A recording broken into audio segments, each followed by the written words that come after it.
If your family is anything like mine during the holidays, we like to watch the same Christmas movies over and over again every year. But recently, I have started going back in time and watching some lesser known seasonal movies to see if any of them deserve a position on our seasonal rotation. So that is why I decided to watch Holiday Affair on Turner Classic Movies. This is a 1949 film starring Robert Mitchum, Janet Leigh, and Wendell Corey. I watched this movie without as much as reading the plot synopsis, so based on the title Holiday Affair, I was expecting a little bit of ill morals of a wife going behind a husband's back, but I should have had more faith in 1940s film culture because the movie remains much more wholesome than I had originally expected it to. The movie plot follows a widowed wife, Connie Ennis, played by Janet Leigh, who is on her own raising her son. She currently has something like a boyfriend where they have been seeing each other for quite some time, but his attraction to her is much more prevalent than her attraction to him.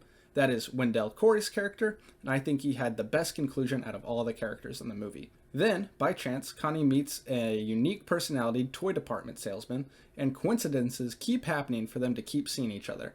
That, of course, is Robert Mitchum's character. He is a bit more free-spirited, like he gets fired from his job very early in the movie, and it hardly even bothers him. The movie then follows Connie trying to be sensible and pick the more stable, respectful man that has been consistent for 2 years, or to follow the whim in her heart and to pick the man that she just can't seem to get rid of after meeting just a few days ago. This leaves one final main character in the story, and that is Connie's son Timmy, played by Gordon Gebert, who was about 8 years old at the time when this was filmed. And child actors can really make or break a movie when the plot is centered around them, and I think that 8-year-old Gordon nailed it.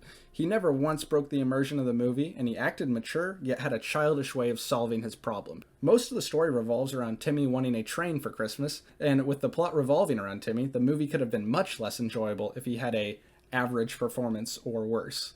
And that is probably my biggest compliment to this movie, is that all four of the main characters all stuck to their personality and didn't make any stupid decisions for the sake of advancing. All the characters behave naturally, and even when you don't approve of one of their actions, you still realize it is consistent with their character. The other great thing about this movie is the tension building. When two guys are going after the same girl, there's bound to be some awkward moments, and especially at the Christmas dinner scene, you feel like you are sitting at the table with the whole family. The last thing I would like to point out is the cinematography, which is something that I usually don't do for a 1940s movie, but you can see the creativity with a lot of shots here. Granted, most of the scenes feel typical for the time period, but specifically the final shot of the movie was really memorable, and it was just a cool way to close out the movie. Another note is it is correctly named Holiday Affair because the plot goes through all of December and the finale happens on New Year's Eve, but it definitely works to watch just as a classic Christmas movie.